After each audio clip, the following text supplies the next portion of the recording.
بسم اللہ الرحمن الرحیم۔ محترم ناظرین، السلام علیکم۔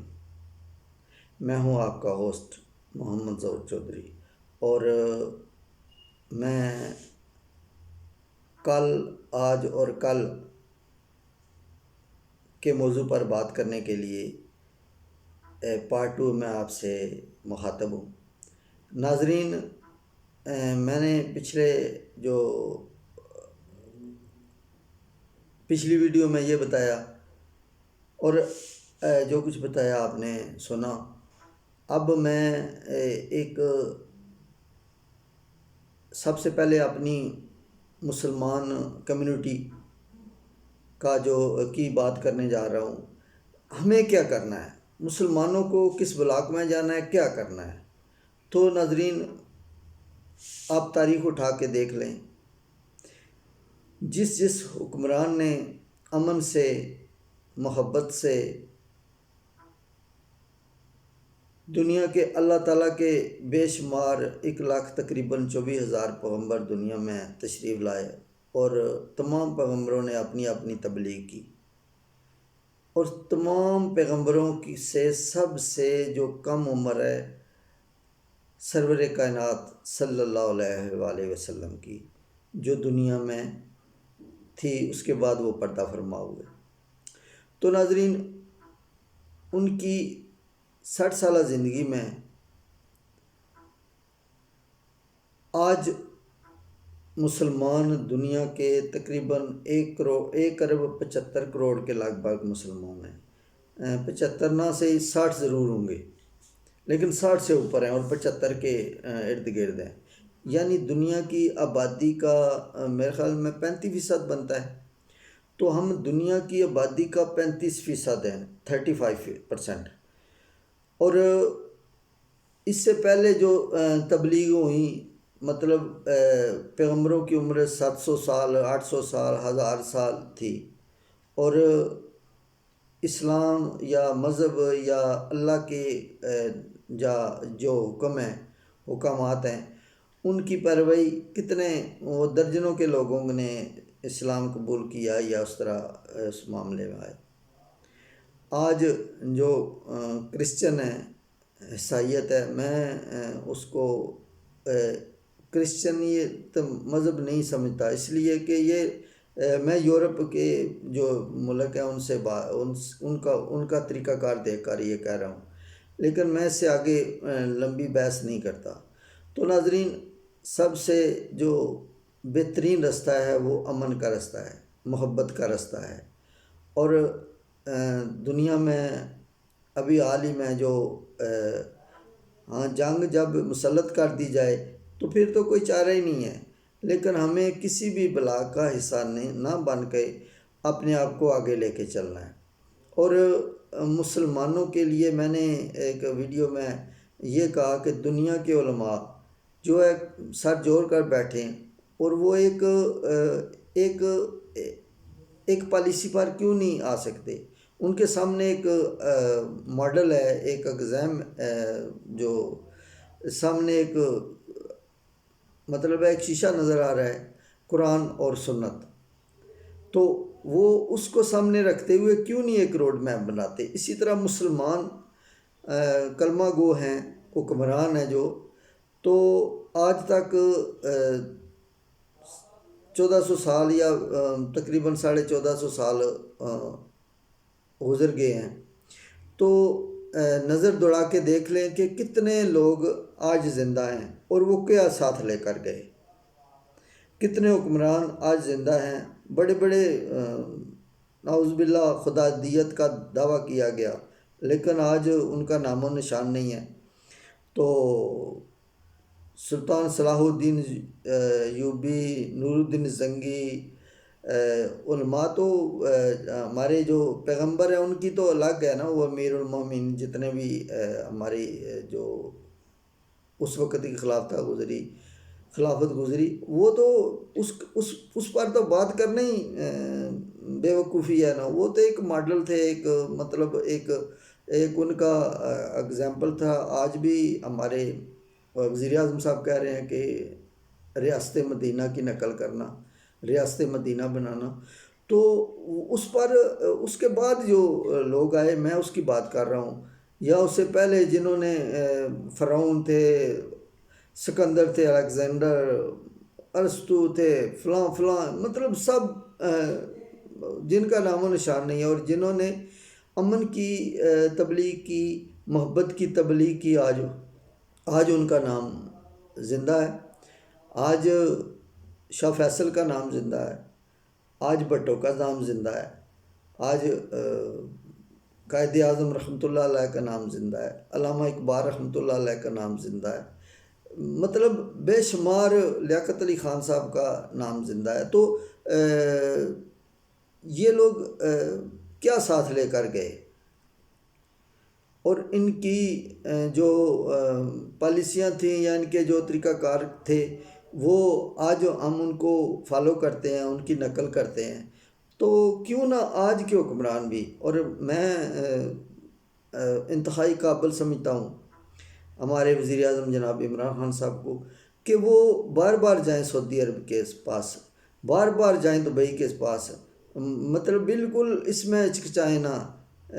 بھائی کو منانے میں کوئی مطلب آپ کو جو بھی کرنا پڑے آپ اس کو کریں، کیونکہ جب اس کی تباہی ہوگی تو آپ کا نقصان ہوگا۔ فرض کیا یہاں خدا نخواستہ ایسا نہ ہو، میری زبان جو ہے اس کی اجازت بھی نہیں دیتی، اگر خدا نخواستہ اس خطے میں جنگ ہو جاتی ہے، اس سمندر میں، تو اس میں دنیا کے جو ٹاپ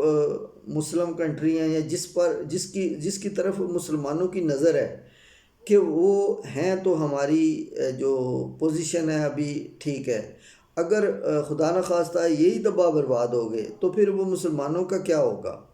ہمیں اپنے آپ کو بچا کر کے اپنی امہ کو بچانا ہے، اور اس کے لیے ہمیں سعودیہ کے پاس بار بار جانا پڑے، یو اے کے پاس بار بار جانا پڑے، ہمیں لبنان میں جانا پڑے، جارڈن میں جانا پڑے، عمان میں جانا پڑے، یمن میں جانا پڑے،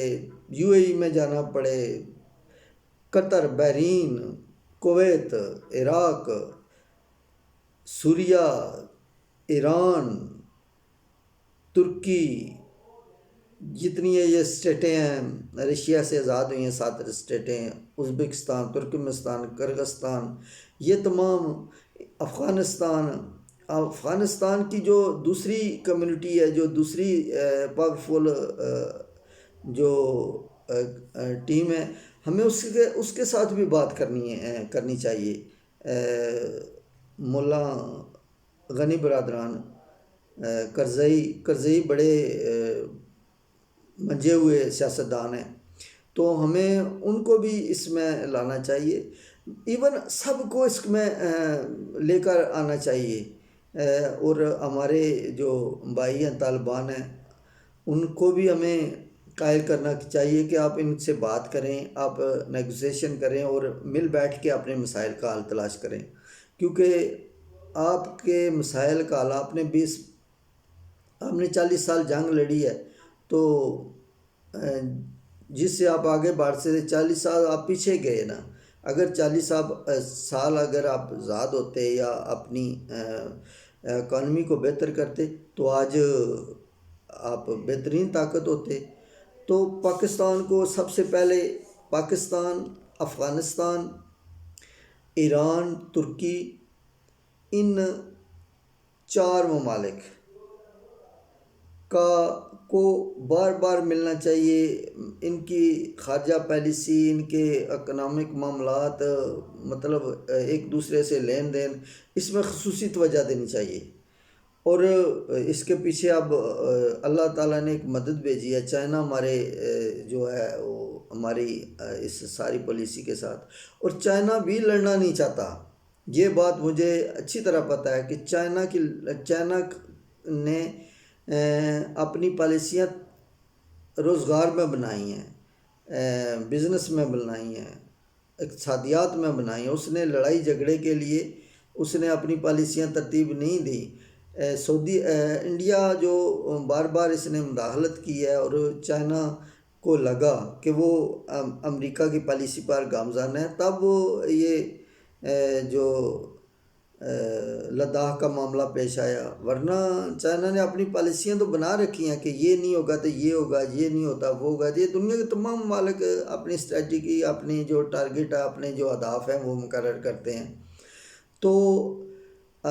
جو چائنا کے جو معاملات ہیں وہ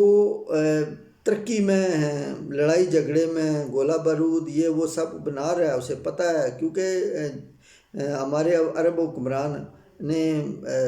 تیل بیچا اور کھا لیا، اور ان کی تمام دولت ہے، امریکہ ان کو دولت سے جواب دے گا، یورپ جواب دے گا، ان کے پاس کچھ نہیں رہنا، نہ ان کے پاس قیادت رہنی ہے، نہ ان کے پاس پیسہ رہنا ہے۔ اور وہی پیسہ اگر کسی اسلامی ملک میں آپ انویسٹ کرتے، اپنے ملک میں انویسٹ کرتے، چلو اسلامی ملک چھوڑ دے، اپنے ملک میں انویسٹ کرتے، دفاع میں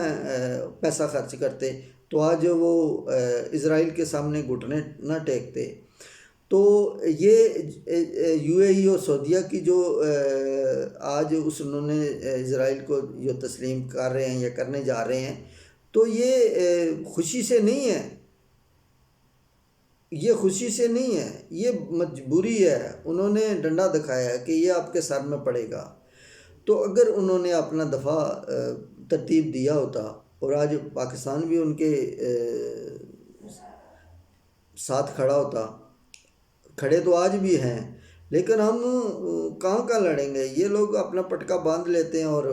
سوچتے موچتے ہے نہیں ہیں، آج تباہی کے دانے پر ہیں۔ اور یو اے ای نے بلڈنگیں بنائی ہوئے، 150 میزائلوں کی مار ہے، سب کچھ ختم ہو جائے گا، پھر وہ نئے سرے سے بنانا شروع کر دیں گے۔ تو اگر ان کے پاس اچھے جہاز ہوتے، آج کی جو طاقت ہے وہ بحری بیڑے اور جو ہوائی فورس ہے، یعنی فضائی فورس، ایئر فورس، تو یہ دونوں مستقبل ہیں۔ ہمیں دنیا کے ساتھ ہم جو ہے نا وہ جس طرح کوئی کسی شکار، کوئی ایسے شکار جانور ہیں کو ان کے پیچھے جب بھاگا جائے یا ان کے کوئی پکڑنا شروع کر دے، تو وہ اپنا سر زمین کی طرف کر لیتے ہیں کہ ہمیں کوئی دیکھ نہیں رہا، بلکہ یہ وہ خود آنکھیں بند کر دیتے ہیں کہ بھئی اب کھا جاؤ، ہم تیار ہیں چارے کے لیے۔ تو ناظرین، ہمیں یہ مسلم کمیونٹی کو، اور ہم چونکہ زیرک ہو چکے ہیں، اور ہماری جو حکومت ہے وہ بھی اس چیز کو سمجھتی ہے، خصوصی طور پر ہمارے وزیر خارجہ صاحب جو ہیں وہ منجے ہوئے خارجہ امور کے ماہر ہیں، ہمارے اقوام متحدہ میں بیٹھے ہوئے ہمارے جو سفیر ہیں وہ بہترین کردار ادا کر رہے ہیں۔ تو وہ اقوام متحدہ میں کیوں نہیں اپنے ساتھیوں سے ملتے؟ یقیناً سیکیورٹی ہوگی، ہمیں کوئی ڈکی چھپے انداز میں کسی سے نہیں ملنا، ہم واضح ملیں، کوئی دنیا کو پیغام جائے کہ پاکستان اپنی، اور پاکستانی قوم کو ایک پیغام جائے کہ پاکستان اپنی ہر ممکن کوشش کر رہا ہے۔ انہی الفاظ کے تحت میں دوسری ویڈیو جو کل، آج اور کل کے موضوع پر بات کر رہا ہوں، اس کا بھی ٹائم جو ہے وہ ختم ہوتا ہے، اور میں آپ سے اجازت لینے سے پہلے اور پارٹ 3 ریکارڈ کرنے سے پہلے آپ سے ریکویسٹ کرتا ہوں کہ آپ میرے چینل کو لائک اور اگر آپ نے سبسکرائب نہیں کیا تو سبسکرائب کریں، اور بیل آئیکن کو دبائیں، اور کمنٹس باکس میں میری جو بات چیت ہے اس پر اپنی رائے کا اظہار ضرور کریں۔ اللہ تعالیٰ آپ سب کا حامی و ناصر۔ اللہ حافظ۔